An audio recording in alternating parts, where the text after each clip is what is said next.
Today's guests in the studio, some beautiful people who got together to talk about youth ministry in the Orange City area.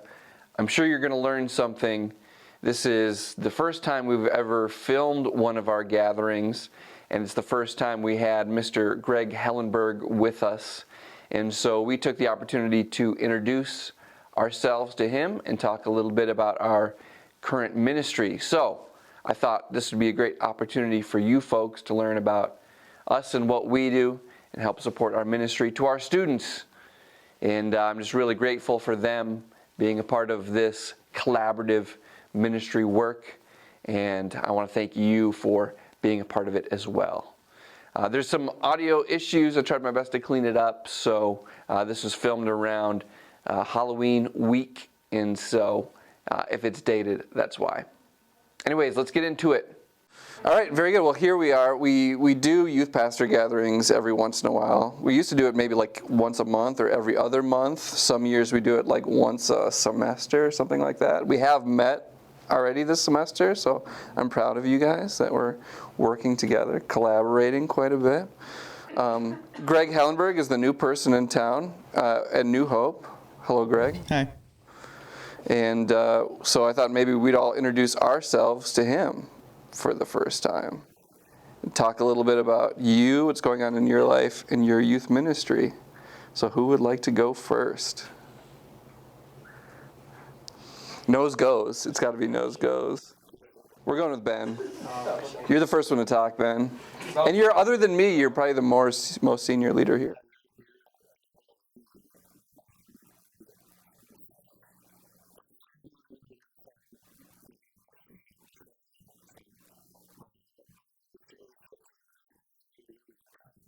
You started in Arizona?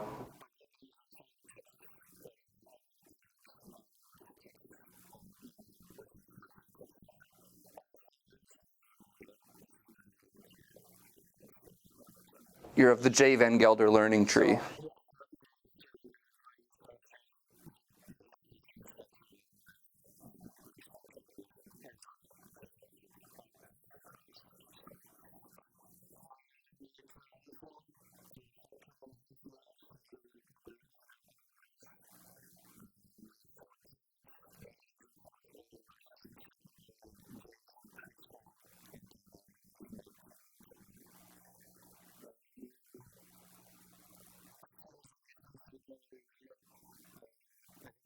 Are all your kids redheaded?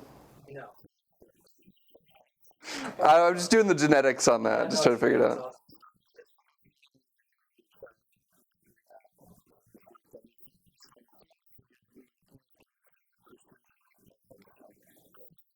And then most of your youth group is redheaded too, right?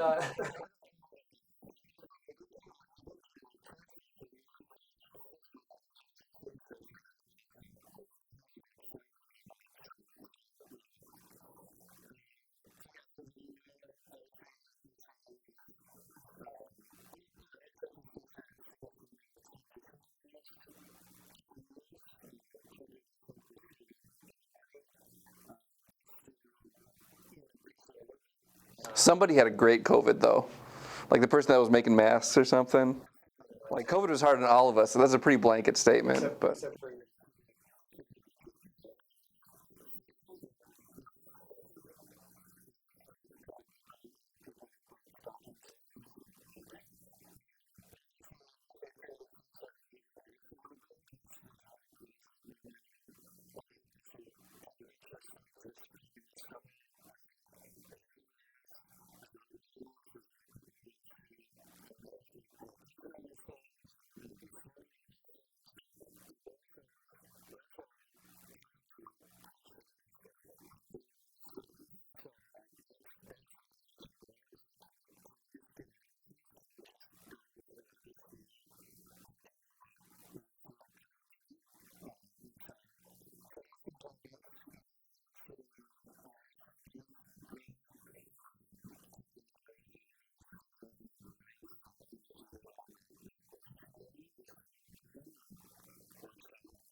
Brady Mackey. Yes. Young life. Young Life guy. Yeah, so I'm Brady. This is my 6th year in the area. I came here going to Dort. I got involved with Young Life then.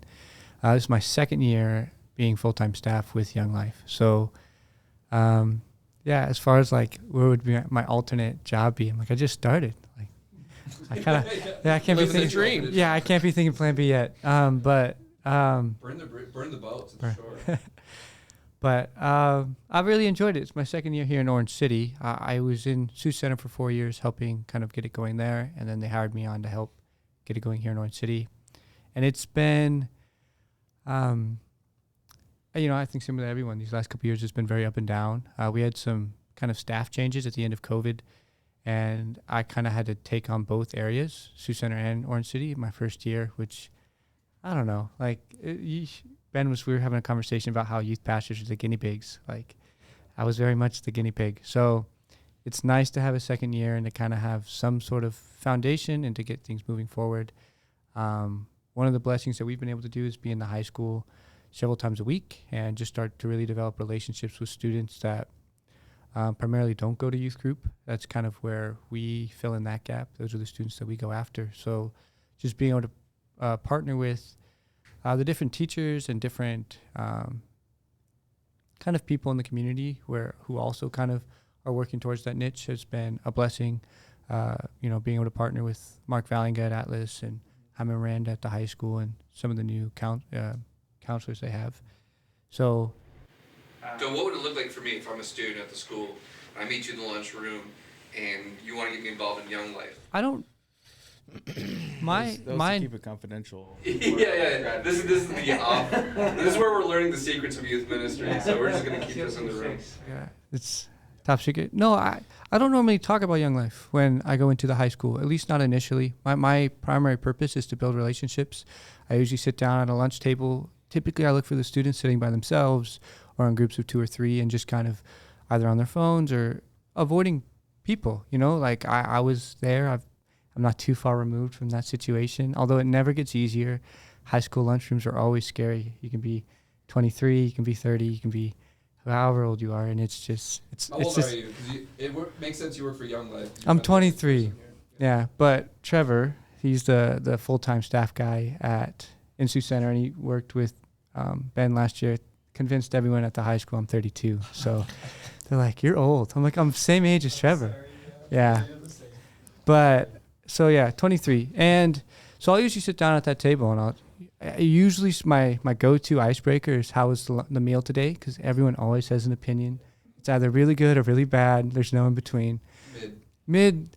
It's a couple mids, but it's usually the people that will eat anything. The football players, stuff like that. That it's just food. They don't taste it anyways. Yeah. Is it calories? Is it real food? Some of them are good. I'm not gonna lie. Like, I walk in, it smells good today. Some of them, it's like, it is what it is. Like, I see you, Brady. I see it's like the special forces of youth ministry. Yeah. You just said I'm just focused on relationships with kids and relationships. Yes. Like that's a challenge.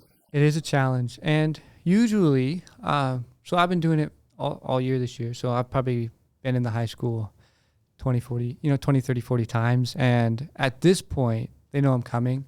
So they're ready. And we've kind of moved past how's the food to how's classes, how's life, how's extracurriculars. They're starting to open up about family struggles, about, like, hey, what are you doing this weekend? I got nothing, just work. It's like, well, where do you work?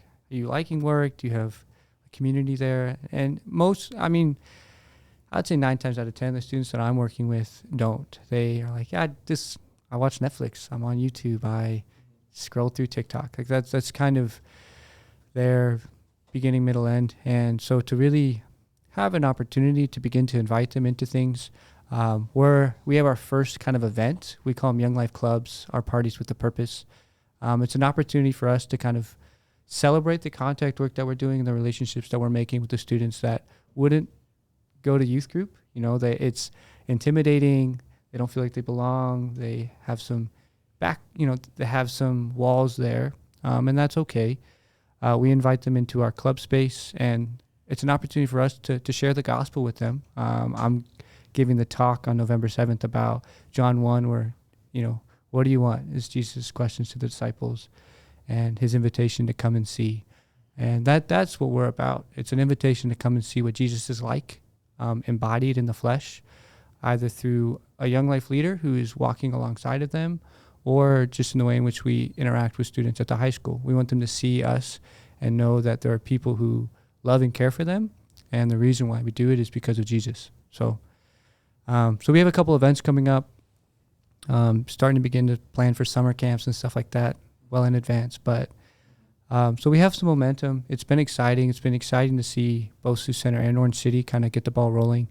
And Who's better? Who's better? I have to say Orange City.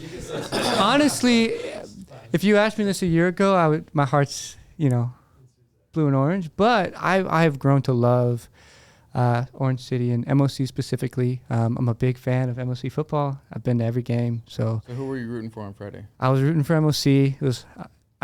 Sioux Center has his heart, but Orange City has all of his other organs. Yeah, I love it. I can let you preach all day on this because I love hearing it. But I'm driving the bus. And we're gonna move over to Rose. Rosalyn. Yes. What's your middle name? Marie. Rosalyn Marie. To Koster. Yeah. So. American Reformed Church. Yes. Seminarian, much like Ben Voss. Red hair. Yep. Much like Ben Voss. And John. If you're noticing trends. I wasn't. Okay. Northwestern grad, also like John and Ben. Did you tell us your job outside of ministry? You didn't have a backup plan. What's your backup plan of youth ministry, career? Money's no object. Do you want like what I might practically do, or I feel like you have something in your mind already, so just. Oh, well, I practically am working on my substitute teaching license. And since I'm part-time, once I finish that, start being a sub in school. What subjects would you be most comfortable with? Bible. Music? Would you do like specials? I could do music, yeah. Yeah. How many instruments do you play? 3, and I sing. Recorder. Spoons. I kind of play the recorder. I can play championship on the recorder. Oh yeah. Who in Orange City cannot play championship? Okay. I can hum. Okay. Who here was in the band? Yeah. Okay. Okay. There you go. So there you go. And that probably serves you well in ministry as well. I mean, it does, yeah. But if nothing stood in the way, I don't know.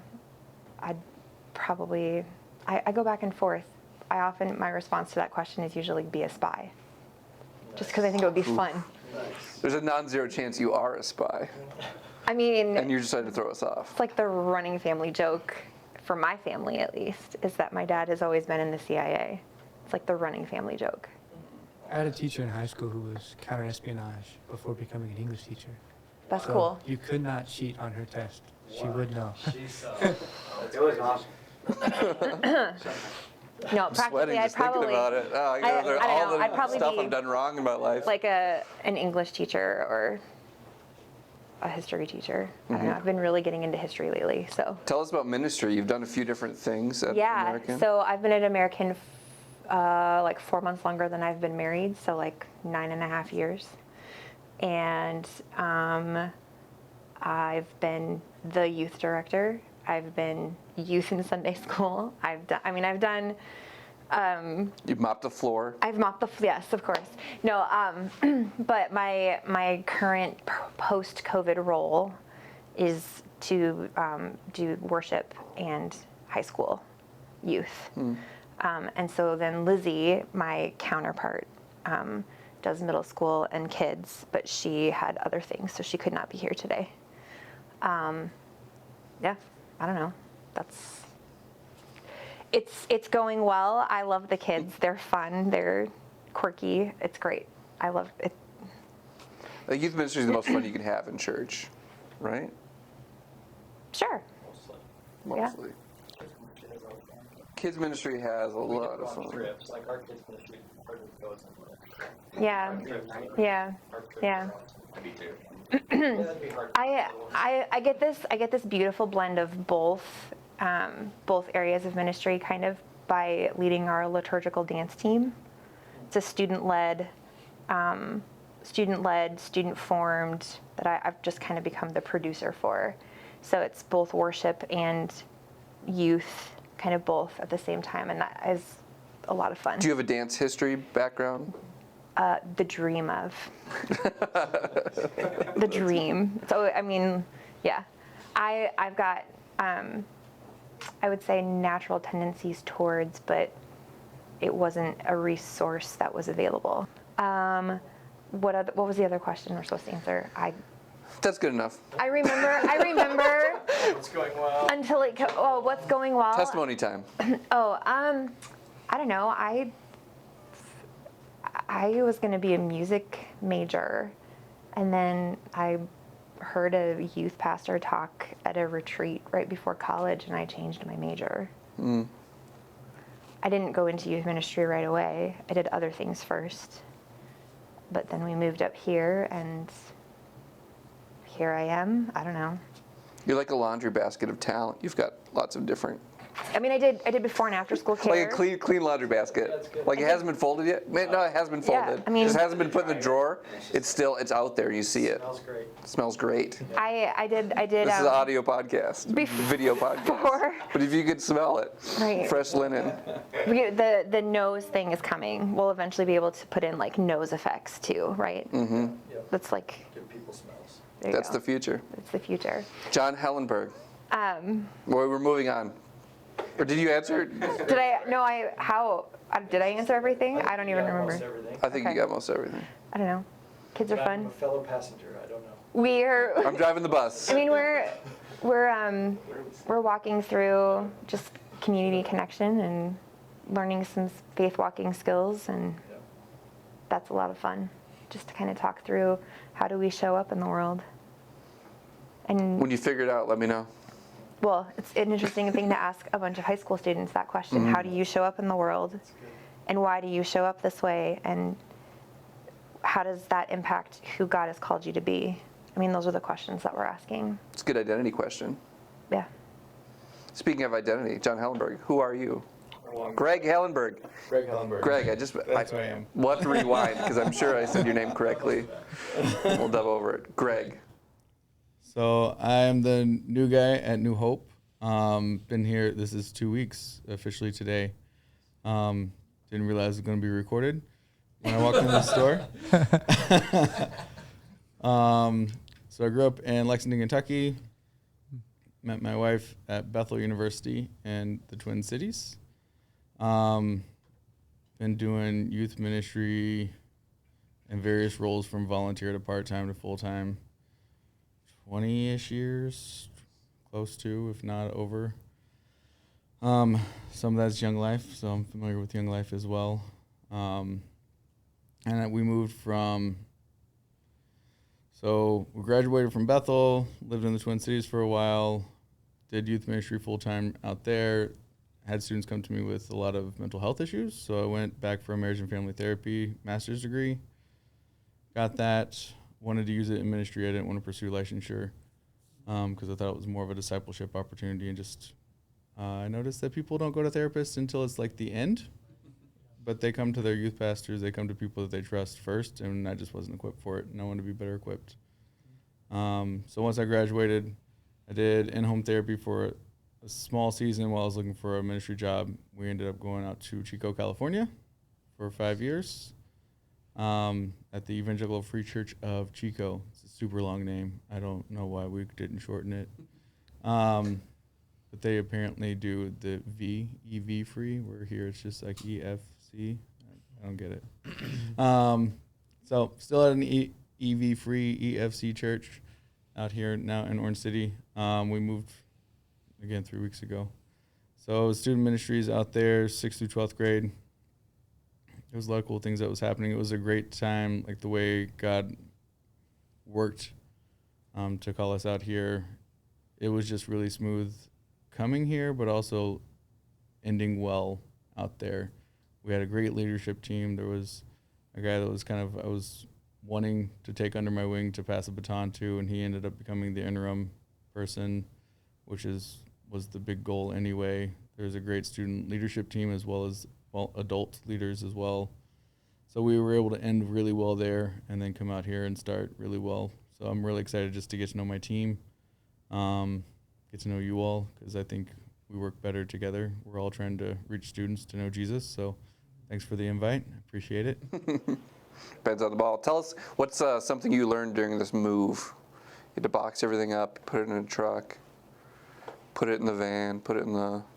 I don't know if I learned anything other than I was grateful to be here.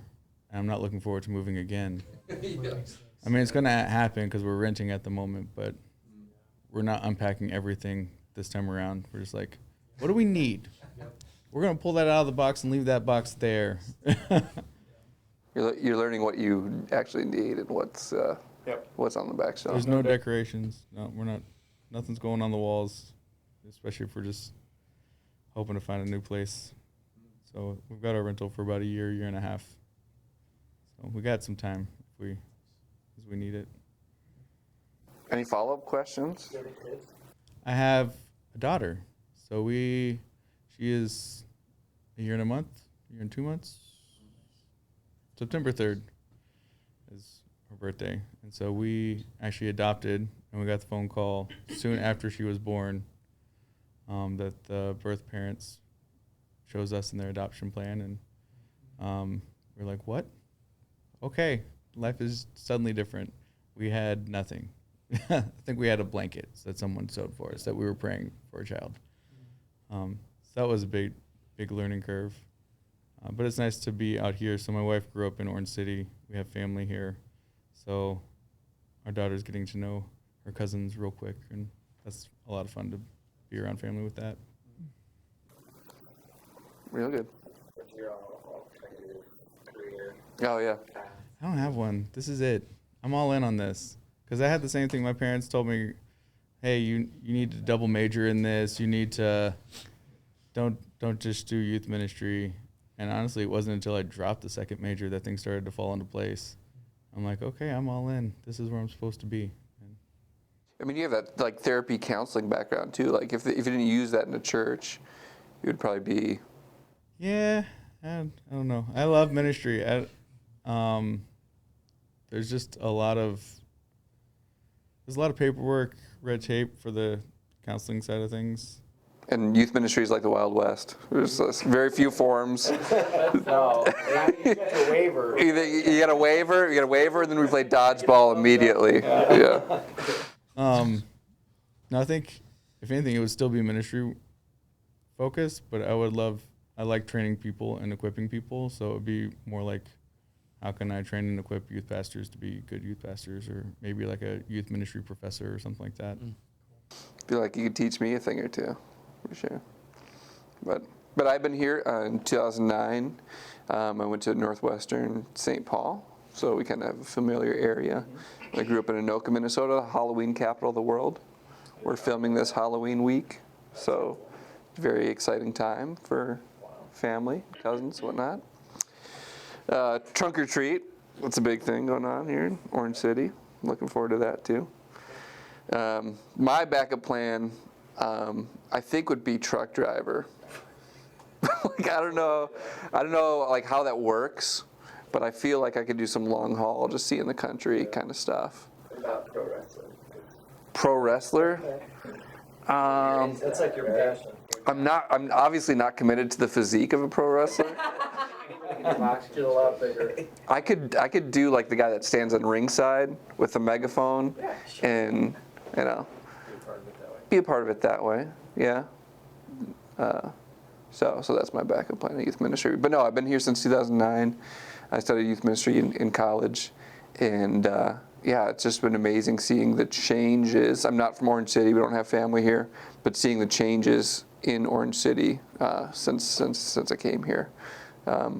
Just with this group and how it evolves and changes and grows, and how families grow and how the churches change and grow. It's just been amazing to see the faithfulness of God in ministry as people go up through middle school and high school and college, and then they come back as volunteers, and that's a really exciting time too as well. So, yeah. Here we are. Chris, Chris. Chris Van Beek. Last but not least. Yep. Alton Reformed, just a couple miles down the road. Been there for just over 9 years. One thing that's different for me is I'm family ministry, so I do K through 12. So I lead the kids programs and both age youth groups. I have a wife, Sarah, and 2 kids at home. Jalen's 10 and Spencer's 7. As far as ministry season, off to a good start. One thing that I'm really enjoying this year is I feel like our volunteers are really invested and want to do well. They want to see this be meaningful and impactful, and that just fuels me. Like it's really exciting to be part of a team that is on the same page and working together. And I've always had good leaders, but it just feels different this year that just kind of on the same page of what we're trying to do. So that's one thing that's exciting in our ministry. One other thing that we're doing this year is we're just having a supper with our high school group on Sunday nights. So we're a small church, so not everyone has a friend there. And I think just having a meal together, of just kind of hanging out together and sharing a meal, just helps everyone relax a little bit and just have some more natural conversation. And then Brady would come to the meal and he would say, "How is the food?" I hope it's been good. I've cooked 3 times, or I guess just 2 times, but it's been a good start. We've really enjoyed kind of trying that this year. Jobs. If I knew I wouldn't freeze to death or starve, I would go live off grid. Just go disappear, like homestead.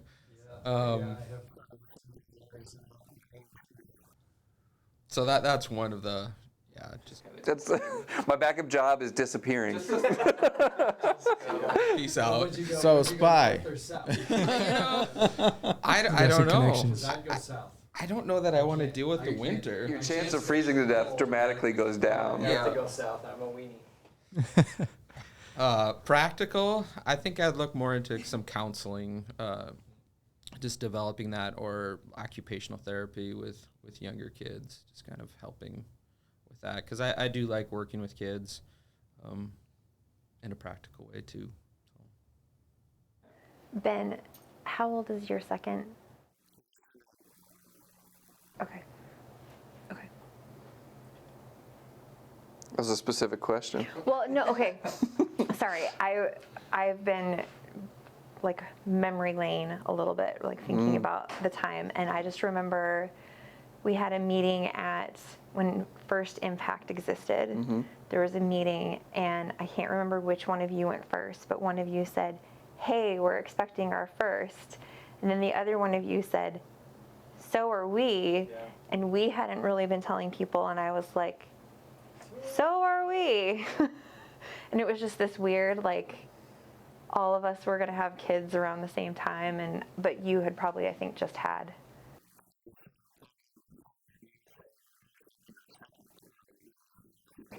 Just had your second, yeah. You were involved in that. That was an exciting time. Now that most of us have kids, it's like now there's dread of having another kid at this point. We're out of that stage. It was fun the first 2, and now it's just like a budgeting question. Joy and trepidation at the same time. It's a time thing. Are we sure we're going to do this? Well, we love it so much that we take on students in our youth ministries, and play that role too as a coach, as a mentor, advisor. And so I admire all of you and being a part of this group in this area that's working in the lives of teenagers and making sure that we're listening and that people are connected and connecting to one another, sharing meals and sharing our stories a little bit. So thank you for doing that here. Round of applause. Yay. Very good.